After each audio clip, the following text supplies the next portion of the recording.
Welcome to the Coaching Life Podcast. I'm Pat Martin, here with my buddy, Coach Chris Stewart. New season, second episode.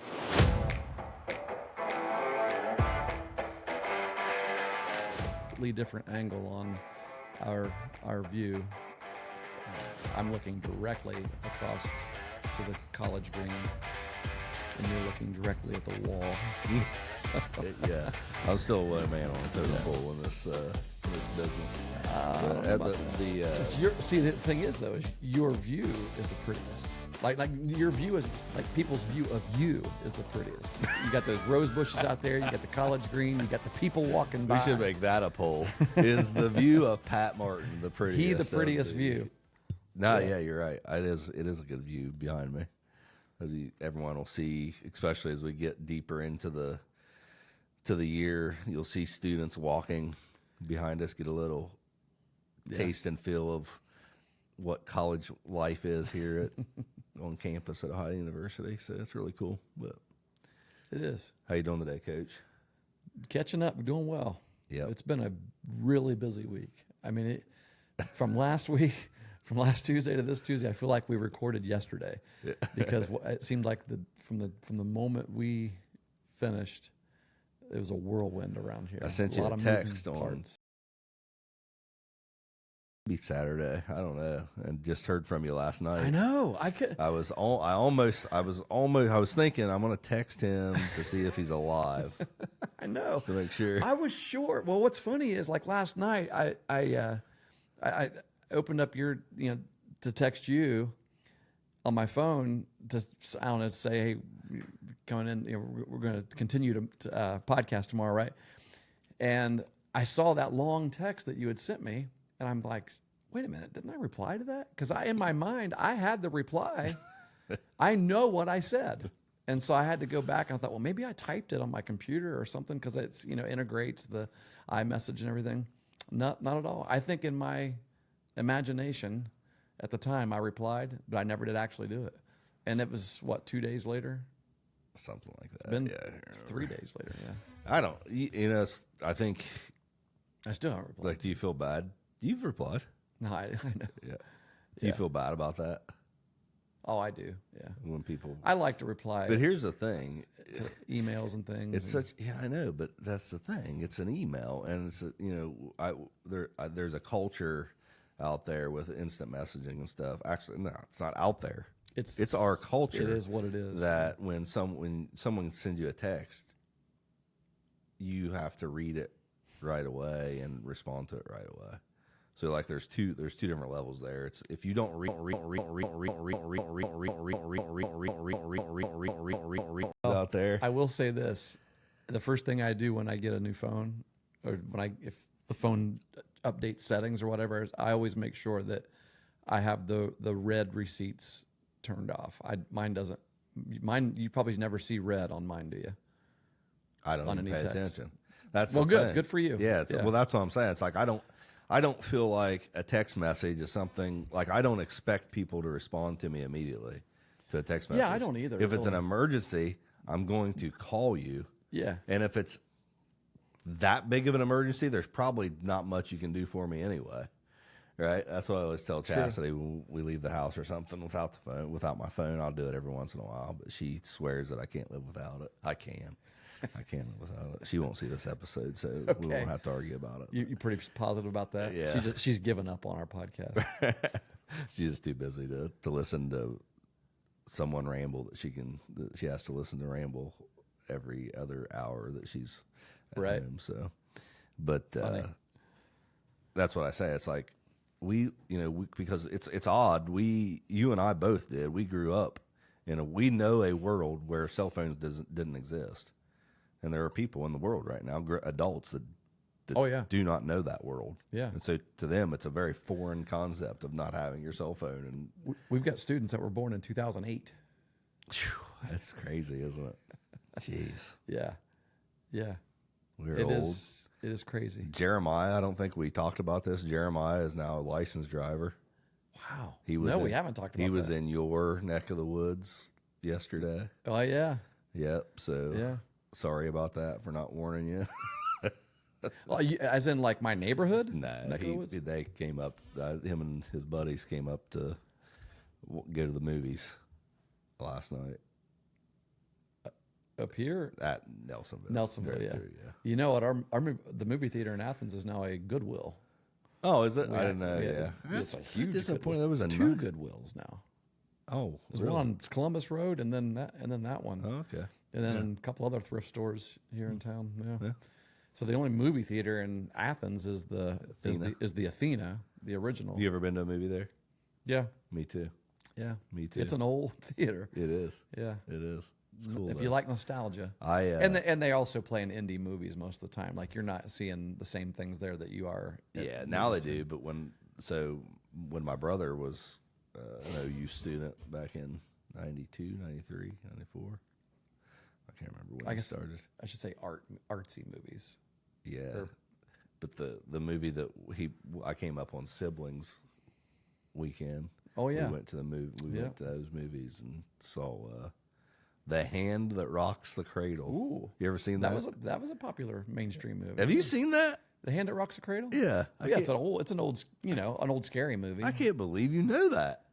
Why is that? I don't know. You don't know anything about movies. Well, old movies. I used to watch movies quite a bit back in the day. I just don't like. You asked me a movie in the last 10 years. I'm not. I haven't seen it. Most likely. Jake and Bella were watching Star Wars the other night. And yeah, I definitely haven't seen any of those. Any of those new ones. Part 1, 2, 3, 4. The 1, 2, originals, 3. the OGs. No. See, that's 4, 5, and 6. That's right. Yeah, they were asking me a question about. I don't know who that is. I don't know who that is. I thought you liked Star Wars. I like the original Star Wars. Yeah. But yeah. So, how did we get off on that? I don't know. Jeremiah's driving, and he drove to the movies. And we're old. Night. That's exactly what it is. The takeaway from that. Yeah. I did want to point out that I'm not wearing a Meg shirt today. It's maroon, but it's not Meg's. Okay. It's not Meg's. Okay. Oh well, I've got the Ohio Bobcats shirt on in honor of camp beginning this week. Yeah. Football camp starts. Today's report day. Everybody has to report to camp today, and then tomorrow they'll start getting after it. Is that true for football only, or is that true for volleyball? Volleyball's they've already been practicing. Their camp started because they'll start playing their games earlier. I know we have a few volleyball players that come to our church, and I know like they weren't there last Sunday because they're heavily into their stuff. And apparently the volleyball team does their camp and practices and things like that on Sunday morning. I talked to Coach Hauser. Our football guys are going to be off on Sunday mornings. Oh, really? Yeah. He told me that he wants them to go to church. Nice. Yeah. Good. Yep. Good. A lot of value in that, for sure. So, yeah, we're excited to see these guys again. A lot of guys we'll see again. A lot of guys we'll see for the first time. I've already met several new players who've come to church, who've been here working out this summer and everything. So, Good deal. It's an exciting time in that sense. For our church, it's an exciting time because we're going to get most of our people back. Yeah. When school starts, our church grows because we got a lot of students. And summers are always nice though. All the new ones that you're able to recruit to church. Well, yeah. Yeah. or you're a great recruiter. Why would you not want to recruit them to church? No reason. I completely support your church recruiting efforts. There you go. What are we talking about today? We're continuing our conversation. Yes, part two. Everything that you think coaching is, what coaches do, what coaches are responsible for, how coaches think. It's probably not what you realize or think. I don't remember what the title was last week, but that's kind of what we've been talking hardest about. Part is about basically coaching, bringing. Yeah, the hardest part about coaching is not what you think. It was such a big discussion. I mean, we went over an hour last week. We thought, we definitely have more to say on it, and it's a good topic to sort of bring us back in because it really is what the Coaching Life podcast is about. It's about first and foremost just coaching, and what is the main aspect of coaching. It's life. It really is. It's life, and it's an investment into people's lives, and so we thought let's with a nice summary of that that would be helpful for people that maybe don't coach as well, to kind of get a perspective that might be different than the perspective they have when they think about this coach or that coach, and whether or not he's a good coach or a bad coach. When they attend a game and they see decisions being made, those are being made in a game, in that moment, and it's also a small fraction of what that coach does. Yeah. And that's kind of the idea behind, I think, this 2-part show. Yeah. Would you say so? Yeah. I'm thinking. Okay. So we had our OHSA parent meeting yesterday for our all sports, for fall sports, or fall sports. Yeah. And our meet the team. We did it on the same day. And I'm just thinking, Coach Yates talking about how important the kids are to him. And, it's odd. I guess I don't know if this is going to help our case or hurt our case. It is, but you're standing there as you're disconnected from his perspective. You're attending as a parent. I'm attending as a parent, yeah. Right? But I recognize, I understand where he's coming from, but you're disconnected from it, know. But I'm trying to figure out how to tie that in. But what I would say is this: it's odd because with Coach Yates, so Jake, our quarterback, got hurt last year, 2 years ago, 2 seasons ago, which was Coach Yates' first year. Our quarterback got hurt, and Jake ended up playing quarterback for them, and his first game, first half,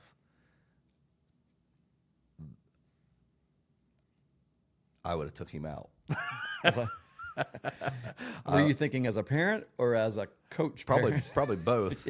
But maybe not. Maybe just as a parent wanting mercy, because he wasn't good. He was not good that first half. And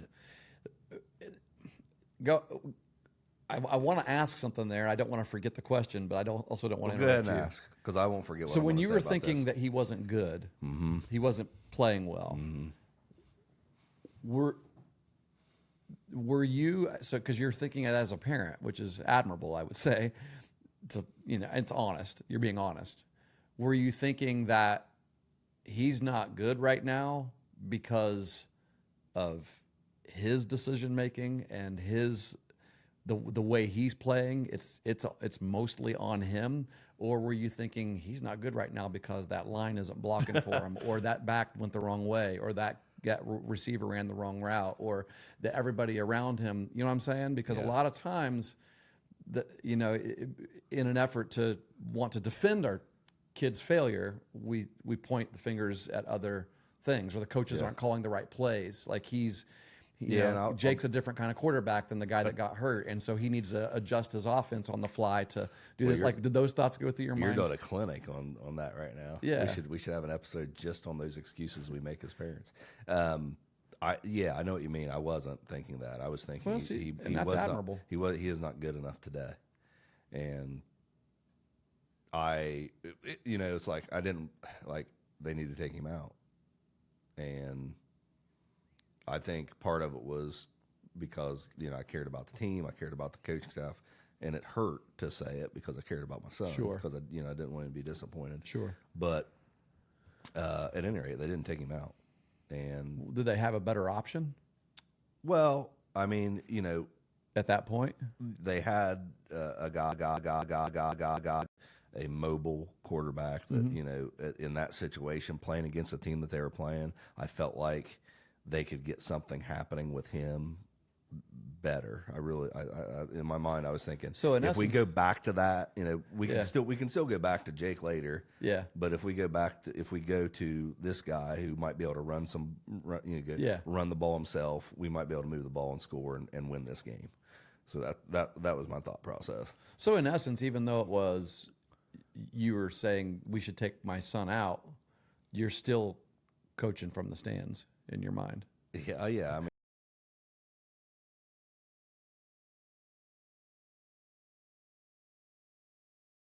quarterback, it looks like. I don't know who's going to be. I didn't mean to get off on that. I would call me. I'll start. We won't win a game, and then we'll get the quarterback you want next year. I can bring you that, Cleveland. Just give me a call. I'll play for $1 million, easy. But they didn't take him out. He played really good in the second half, and then cool. In my opinion, so they made an adjustment with him in the halftime, most likely. They did, and I think ultimately they just impacted. In talking to Coach Yates afterwards, I think they just pulled him aside, said, "We got you. We got your back, and we're behind you." Freed him up, and he did. He had a good second half. And I thought, wow, there's a coach right there that, I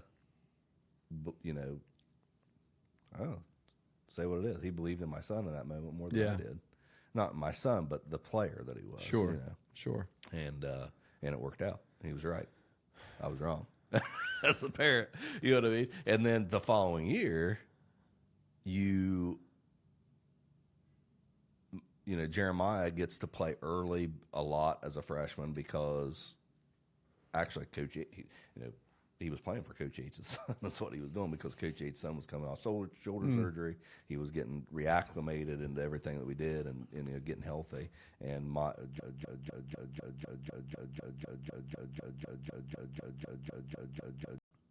to see my son not play because I know he wanted to play. Thinking he might be able to help, but also knowing,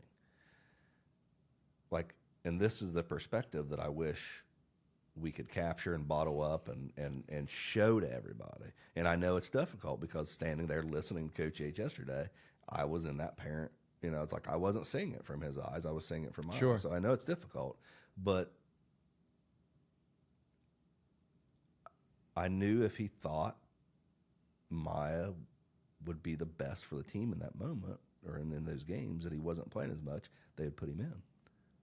Because I thought the opposite, the opposite a year ago, a year prior. Right. And so to me, there was integrity in that. He proved it. I proved it is what he didn't prove anything. He was just being him. But, with my thoughts, I proved that, that he has integrity. He's doing what he thinks is best for the team. And it's hard to argue. And that's the issue there is that the heart of that issue is that the decisions are never personal. Yeah. I shouldn't say never, because maybe you'll get an occasion where you got a coach that's got a personal vendetta against somebody. It's funny you said that because I was thinking that same thing when I was 1% of the time. Right. I was in the shower today because I hear they only play because of their name. Yeah. What does that mean? What does that mean? What does a coach, and maybe it happens, but what is the circumstance around that scenario that actually happens? Other than just saying it, other than it just being an easy excuse, easy something to go to complain about, because, what does a coach get out of it if he plays the person with the name? Is it like a judge's son that he knows he's going to get out of trouble if he breaks the law, or I'm going to remind officer, when I'm standing before you in court, I played your son when he shouldn't have been playing. What do you get out of it? Right. What does a coach get out of it if he plays the kid because of its name? And actually, solely because of that, not because he deserves to be out there. I brought it up because Coach Yates said that last night. He's like, I don't think about things like that, and I believe he doesn't. But I told most coaches don't. Right, and maybe there is one or two, or maybe there used to be a history. Right. But I as a coach, I can't tell you how just insane that sounds. I mean, how many people are in coaching for other reasons besides? I mean, I shouldn't say it like this. Like I was thinking of this too. Like when it comes down to it, when you're in a game, when you're planning for a game and you're playing a game, in that moment, what you're coaching for is to win. Right. That's why I backed up, because I'm like, you're not in coaching just to win, but you're not going to coach if you don't want to win. Right. I mean, you're right. If you're coaching and you don't want to win, it's because someone's made you, like there was a vacancy and we needed somebody to fill in, and hey, would you do it, please? You're not going to be, and you're just a nice guy and you decided to do it. But if you are always making decisions to win. That's good stuff. I think there's two truths to coaching. You want to win, and you want to develop people. Yes. And if you don't want either of those, if you don't want both of those things, you're probably not going to be a coach for very long. No. So do those? You shouldn't be. Do those people You shouldn't exist? be a coach for very long. Probably. Yeah. They do. They probably exist. But what's the what's the percentage, like you saying, Yeah. what's the chances you get somebody like that? So therefore, that statement, he's only playing so and so because of their name or because of their status, economically, whatever, is just it's ludicrous. In most cases, it's ludicrous. So our JV quarterback is Asa Cleveland, Another Cleveland, which is, it's Gunner Cleveland, who's our varsity quarterback, or cousin. Cousin. Okay. And I told Gunner last night after the meeting, I said he had to say that because everyone's talking that Asa would be the quarterback right now if your last name wasn't Cleveland.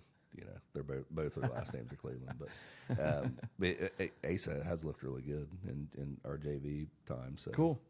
Excited about both of them. They both have looked really good, but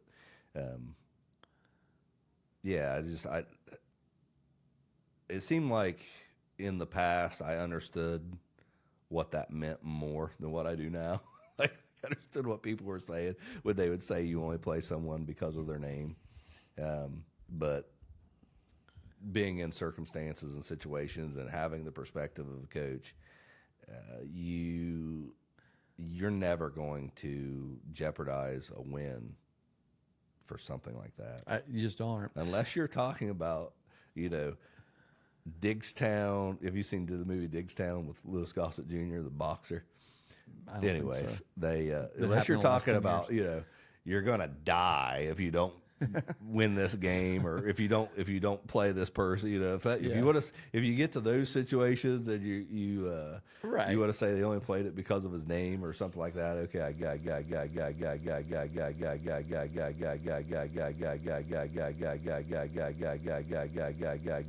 can see a scenario because I guarantee you that if there are people that have said that listening to us, they're like, oh, you guys are missing a whole lot of scenarios out there. Yeah, like coaches have friends with kids on the team, right? Okay, and you don't want to ruin the friendship. Is that because of their last name? If you don't play them, then they might not be your friend anymore. But it's not because that person's prominent in the community or anything like that. Right. It's probably usually because of either your friends or you don't want to make this person mad, or nepotism. Yeah. Or whatever.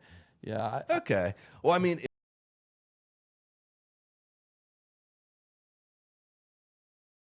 the banner of because of their name. Okay. It makes it a little bit more valuable, because I would say it happens more. I would say probably when people say it's the easiest way to say it. They're playing that person because of their name, or because that makes sense. Because they're buddies, Yeah. And again, that maybe that happens more because of that. But it's at the end of the day, still, if you're true to yourself, you want to win still, and so there, maybe we should talk to coaches then. Coaches, what happens then when you are wrestling with that decision? When you know that you have a really good, let's say a best friend, family friends, you guys go to eat to dinner all the time, you go on vacations together perhaps, and their child has come up through your program and they're on the bubble. They may play some games and they may not play other games because that's just where they are. Do you wrestle with that? Do you tip the scale in their favor because of who they are? So now we're probably hitting a soft spot. We know what you do. Coaches. You never lost any friends coaching, right? I did lose friends coaching. Yeah.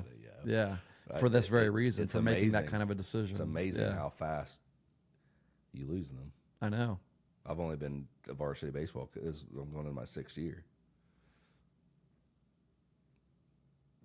I lost friends in my first 2 years, and the team was set. You played the same guys the guy played the year before. Yeah. It's crazy. Well, what happens is, though, because you're there, some of these people want the nepotism. Mm-hmm. They want he's in the position now, so obviously he's going to play my kid, right? Yeah. And so it is something that coaches do have to wrestle with, and it's a very real thing. And you know what? For people that were saying no, coaches do make these kind of decisions, and if we include that category underneath the your name scenario, then it probably definitely happens more than 1%. Yeah. But the reason it happens is because it's hard. It's hard. as a coach, you got to be honest. I mean, as a coach, you should be playing the players that are going to help you win, the players that have.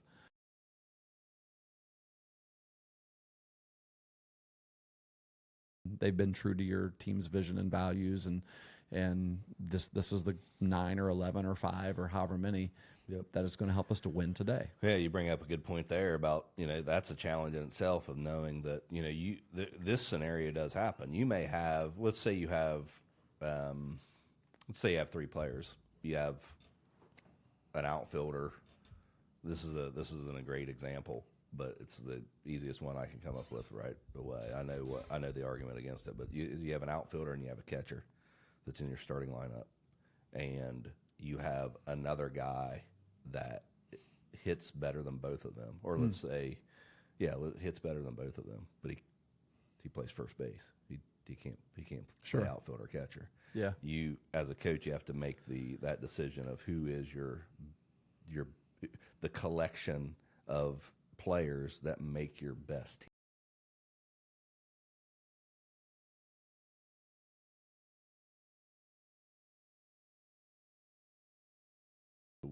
The makeup of your team, certain guys get hot during practice and look really good, and other guys fall off, and some guys are struggling to perform at the plate, or maybe they're making some errors in the field, and in practice you got some other guys that are really starting to pop and glow, and you make that decision. Okay, I'm going to go to this guy, or it might be a matchup. No one really questions it, but because it's Major League Baseball, none of them are kids, but that's just another difficult decision that we have to make. Let me ask you this: we talk about, how about this as a probably something no one thinks about, the thoughts of the team. So, you have a parent here that thinks their kid should play, but the team thinks that they shouldn't, right? I think there's value in what the team thinks, who the best player is to play in the spot, who they want to. Maybe it's a personality issue. Yeah. Maybe that kid's not a very good teammate. Yeah. You know what I mean? And it's something that you don't necessarily see as a coach, but it's happening underneath the surface. And you definitely wouldn't see that as a parent, even if you did see it as a coach. You don't see it as a parent. So that's another element that you have to deal with and think about is, if I do put a freshman in that looks really good, how is that going to impact team morale? How is it going to impact team chemistry? Yeah. Is it going to, by putting this kid in, is it going to make these guys play at a lower level because they're not as, they don't feel as good about it? Well, and I think part of that too, so that that particular kind of decision comes down like that's on you as a coach as well, I think. You mean scenario for your team to win, to be successful, and that you have some veteran kids, some veteran players that aren't bought into that idea, then you've got to get them there. And so that's, so I mean, I guess that's in many ways, that's one of the things that coaching is, like the big main point of that is coaches, then you're architecting the culture, of what you want that team to be and what that team should look like. And it's not always culture driving and culture directing, in building is not always something that you do as a whole. Like I think I was thinking about this week. Like, you don't necessarily, like, when you're coaching a team sport, coaches aren't necessarily coaching a full team. Like, they're not coaching a group of people. You're coaching individuals toward one mission. Mm-hmm. And in that sense, like, the mission is the team, right? And what I mean by like, I don't know, there's a tension here, I think. Like, yeah, your coach, you got to always think and make decisions based on the team, but who are those decisions being made about? Individuals, right? And so you got 2 or 3 kids on a team of, let's say,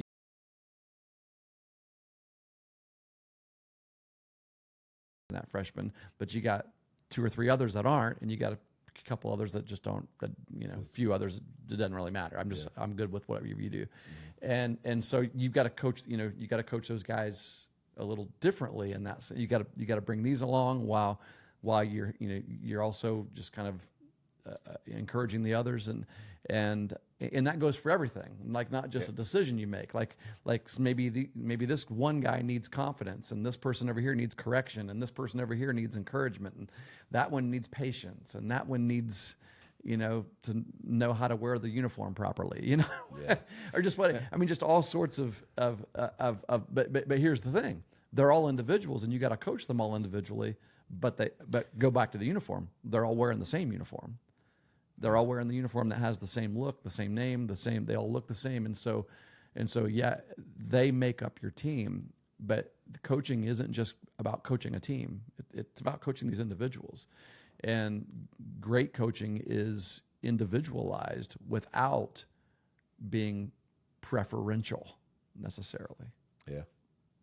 Yeah. Individualization is not the same as preferential treatment. Yeah, and I spend a lot of time thinking about just my communication style with different kids. Yes. Yes. We had a couple guys through the season that they weren't. I wouldn't say they weren't good sliders. They could slide. They just didn't slide often. And I'm like, in situations, I'm like, it's like you have to slide.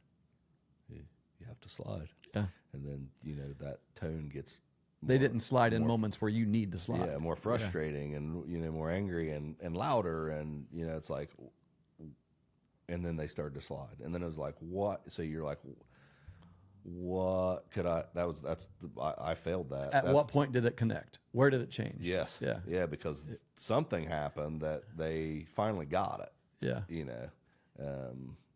I needed that to get through the first time that we brought it up. And Right. It didn't. So, I spend so much time just trying to think about, and I don't know that you can be successful without doing this, especially today.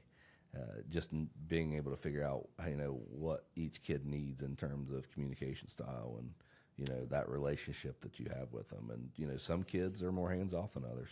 Yeah. And they're gonna come and they're gonna play as hard as they can for you, regardless of what you say for them. Yep. So you, as you said, like it might look like that you don't care about those kids at all. Maybe you're not spending much time with them, but you know that. Yeah, we talked about that last week a little bit. Yeah, you're gonna get out of them what you need to get out of them, and they are who they are, regardless of what the situation is. So, and then there's other kids that need. They need the encouragement and need that acknowledgement so much. There's other kids that need to be told when they're doing something wrong. Yeah. In certain ways, and it's just it's a very complex game that you got to play. I wouldn't say a game, a strategy that you have to have to be successful. And I think good coaches want to do that. And I think more coaches try to do that, and they think about things like that than what people think. It's just very hard. It's hard to do. It is. I mean, you spend time, you waste time. I guess it's not a waste, but I can't tell you how much time I waste just listening to people talk about communication styles. In the private sector, in the public sector, and, in this industry, in that industry, in sports, to figure out if I hear something that might help me coach the Meigs High School baseball team, and a lot of times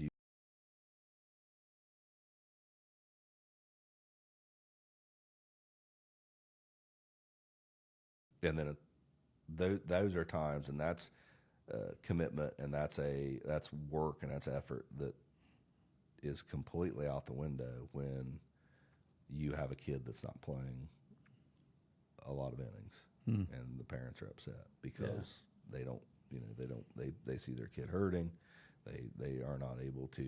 They see other parents happy watching their kids play, so they're missing out on that aspect, and it's difficult. It is.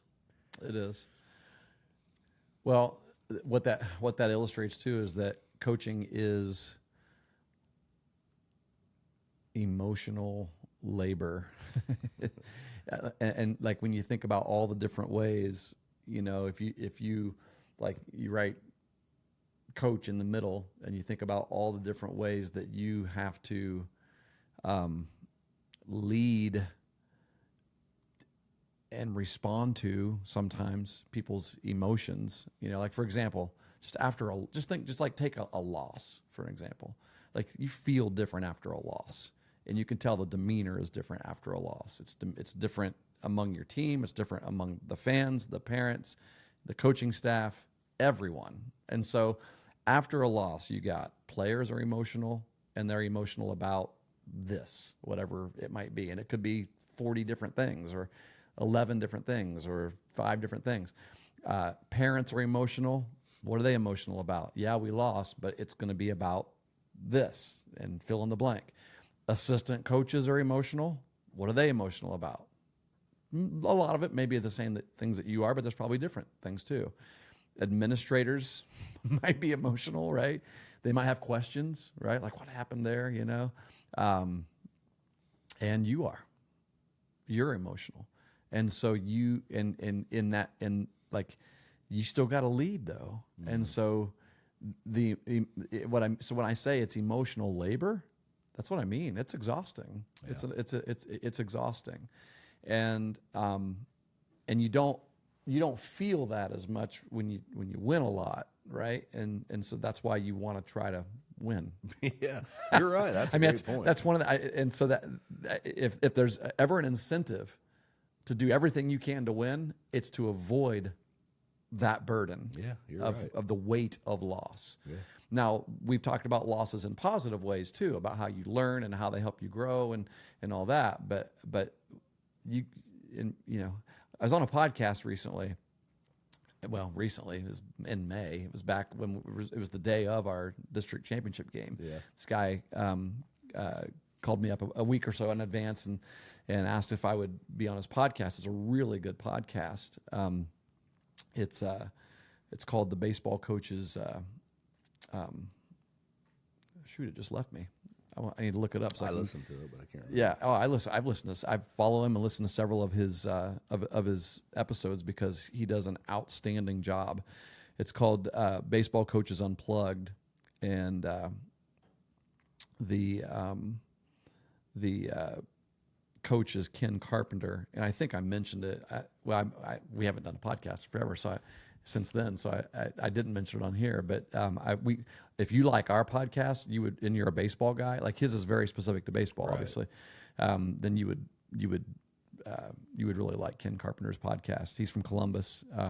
Give him a listen, and if you ever reach out to him, let him know that we sent you to him.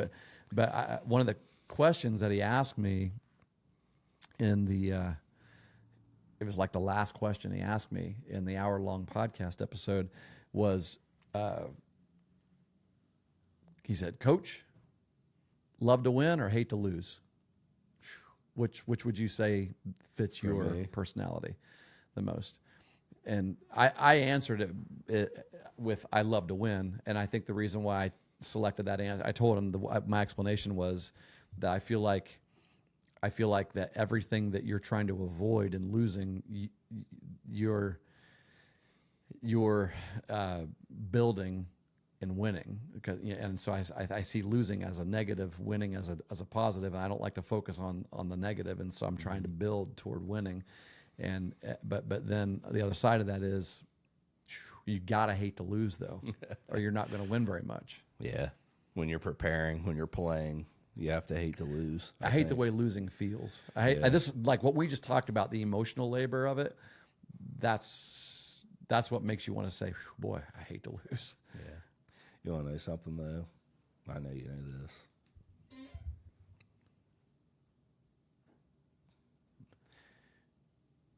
There is no escape from losing, whether it's on a baseball field or in life, and you better be able to overcome it. And it's hard to be able to do that unless you experience it. Yeah. And I know, a lot of times in my life, I've went back to the tough losses. You lose far. Your losses in life are a lot worse than the losses on the baseball field, and there's really no comparison. But you go back to those experiences, and you are able to pull from them to figure out how to manage that, those losses in your life. And it could be there are many different ways that is. You lose a job, lose a friend, a family member, whoever it is, but you're going to lose. Yeah. And I think Muhammad Ali said that eventually. I can't remember what the statement was, but she should have been prepared for that. But yeah, you're going to lose in life. That's still, yeah. I mean, I think the gritty answer is you got to hate to lose. But I think it's hard to say. Is there ever an instance where you win that you get no value out of it?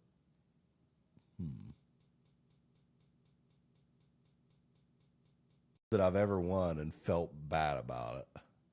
I may have won and said, well, that didn't help us very much. Or yeah, I mean, I know I had a couple wins this year, and I thought we won this game. And one in particular, I remember, we won, but we didn't play well. I had to listen to you whine about it. But you still. A win's a win, Coach. But the demeanor's different on the bus ride home, isn't it? You'd feel a lot worse. Yep, if you lose that same game. If you lose that game, yeah. Yeah, you're not going to go, that's a good thing we lost because we deserve to.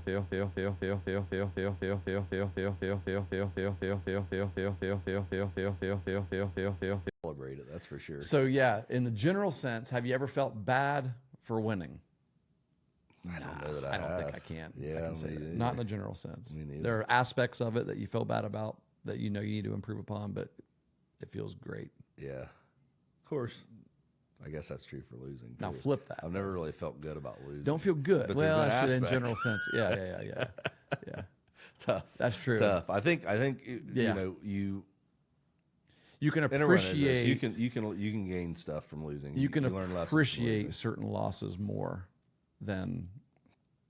We played a really tough game this year against. I believe it was South Webster, who went to the state semifinal in Division 7 baseball this year in Ohio, and actually we're winning that game like 11-5. If Coach McClintock listens to our podcast, he's like, "Thanks for reminding me of that one." But they lost. They ended up losing in the last inning, in the 7th inning. Against you guys? No, in the state they semi. Were winning the state. Yeah, 11-5. Semi. Yeah. I was at that game. Baseball, man, it was tough. Yeah. But we had just played them a couple weeks before that. We typically play them late in the season, and we knew that they're always really, really solid, really good team, and we played a really good game against them. I mean, it was, we were ahead most of the game. Kid that threw pitched really well, and they got a couple hits that they needed. And we didn't. Neither team really made any errors in the game, or made the same amount. Of error. Like it was a very even game, and we knew the team that we were playing was really solid. It was a non-league game. It didn't, but it was a game that helped us going into the tournament. We needed that game, and so at the end of it, it's like, man, it hurts because every loss stings. But we also are like, we know we played well. Yeah. We know this was a good preparation game as well. Right. So it felt different than a game that you lose. That on any other day. I don't know. Some losses feel different, I guess. Yeah, I think you don't get to. I think every coach has said if we give it our best shot and lose, we don't have to feel bad about it. That doesn't happen very often. Like you're still gonna feel bad. You don't feel normally when you lose, you don't feel like you gave your. Yeah, I mean, unless you just know that you're just completely outmatched. I think that's just reality, though. Normally Yeah. the team that loses doesn't play as well as the team that wins, and that's what it comes down to. But Right. you could be playing a really good team and play very well and still lose, and that's like the Yeah. the unforgiving nature of baseball in a use case, because it's going to get you one way or another. But you do have those moments or those games where you think you played well, but you didn't get the win. And you can kind of walk away from those feeling a little better than you can about other losses. Right. Because you have the argument: would you rather lose by 1 run or by 10 runs? I don't know, but once the last out's made in that moment, it really doesn't matter. You got to search for it. Yeah. What caused you to lose by that 1 run, and what who were you playing, and what the situation was, and things like that. But it's tough. It is. Yeah. It is. And I'd rather win by 1 run. And you got to lead. You got to lead through those. I mean, that's true. And you're right. And that like going back to the emotion, and regardless of what the situation is, that that the burden falls on your shoulders to kind of be the same person that you are in those good moments. It could be, that's true too. Sometimes it's hard to be that leader in the excitement of celebration. Right. You have to be able to contain yourself and carry a certain amount of class with you, and so on and so forth. So absolutely, it is a. I last 3 years I've lost 20 pounds every baseball season. Baseball keeping you healthy, or is that an unhealthy? I don't think it's a healthy 20 20 pounds. I don't think my dog.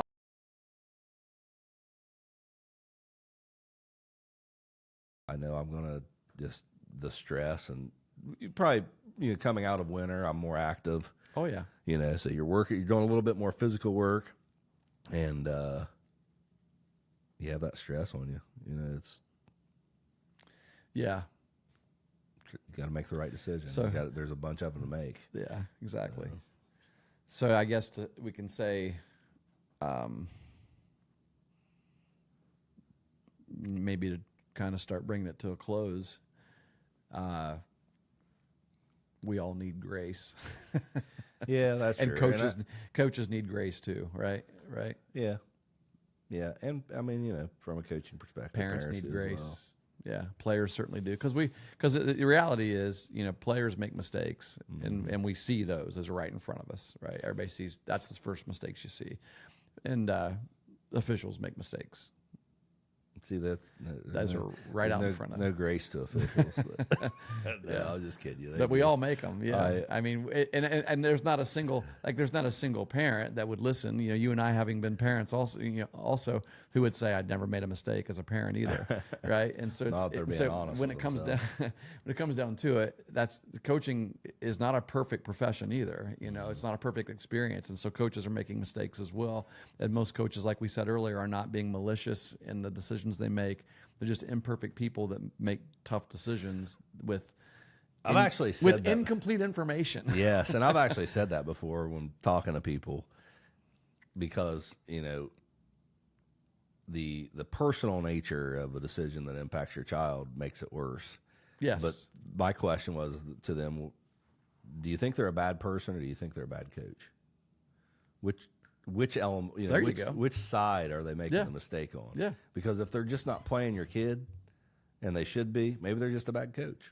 Yeah. And if they're a bad coach, that's not a personal thing. They're just not very good. You know what I mean? Still not personal. They can't help it. Yeah. They're just not a very good coach. Yeah.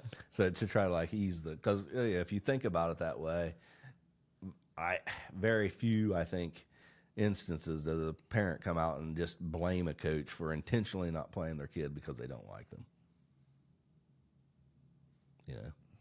And that's when you're just like, okay, maybe they do like them. They probably do, because I would say 95% of coaches has been coaching for any amount of period of time, are very focused on the person that they're dealing with, that they're coaching.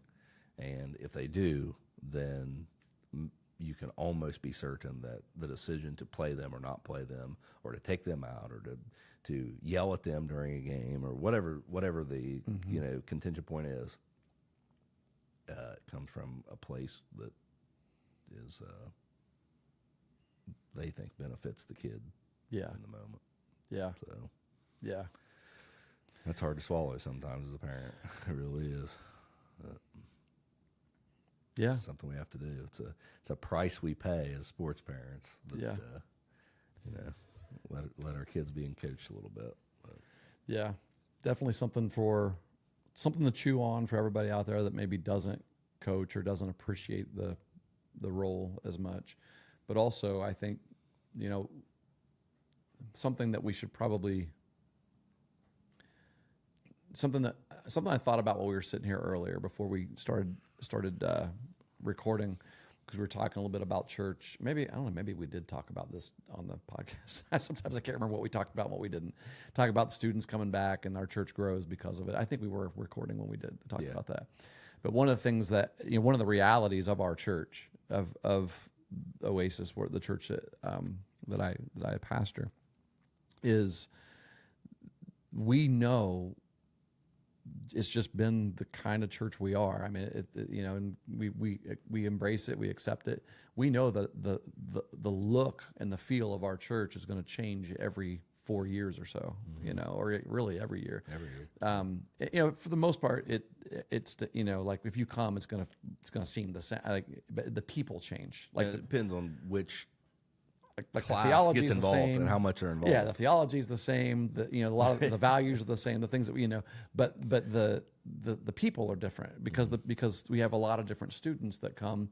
Many graduate and go, and we know that's going to happen. Right. And so one of the things that and I'm making a point here to coaches. All right. One of the things that my wife April and I have embraced and recognized and even kind of sense an urgency in, and maybe we understand this principle, this biblical principle more than we definitely understand it more than we used to. But maybe we even understand it more than many in our same, in ministry, I guess. And that is the issue of stewardship. So stewardship's it's one of those Christianese words, right? You hear, it's not a Christian word, but it's just simply, it's managing. Basically, you don't own something, you manage it, basically, is the simple way of saying it. But you hear it a lot in church circles because you hear people saying, we want to be good stewards of your finances, your time, be good stewards of. There's a service of the things. Yeah. Oriented. Yeah. And I think when it comes to coaching, maybe stewardship is a principle that we don't emphasize enough and talk about enough. That issue is, stewardship is the privilege of being able to care for something for a period of time, but you don't own it. And so we try to teach people, and I look at things like this, like if I truly am living under the lordship of Jesus Christ, then I don't own anything. Then I manage. Like he's blessed me with a job that I get to, that I need to be a good steward of. I need to do well in. He's blessed me with finances, and I'm a steward of those. But if he wants me to give some of that money to help some cause or a person, then I need to do that willingly. And that's what being a steward is you're managing it. And so that's why you hear the word stewardship a lot around like finances and things like that. But think about it in coaching. Every athlete is entrusted to you as a coach for a season. I mean, we're not guaranteed 4 seasons with any athlete, right? Some's just 1 year, others for 4. But as a coach, we don't own their future. We don't own and define their identity, who they are, what they're going to be. And so for that amount of time, it is a great privilege and responsibility of being able to shape these young people's lives, in their integrity, their heart, the way they think, their humility, their wisdom, the experiences that they get to have inside your sport that helps to build all of that. And I think when you have coaches that understand that perspective of it, then I think coaches, if you want parents to respect you more, if you want people to respect you more that are outside looking into your program, if you see your job and your role as a steward, and you then you're going to pour into these people in more ways than just helping them to win a game for you, right? And when you're doing that, I think that grace that we asked for a minute ago is going to be a little easier to give when you know that a coach has that perspective. See you next week. And don't forget to like, subscribe, and share. Right? Yes, That's right. Yeah. No, yeah, if you like this episode, everybody, then send it to somebody, right? Send our conversation to somebody else and let them join it, and let them know this is what the coaching life's about, and we'll come up with something else next week. Maybe have a guest. Maybe I've had some people reach out saying they'd like to be guests on our podcast. I love that. Love hearing that. And so let's jump right into it.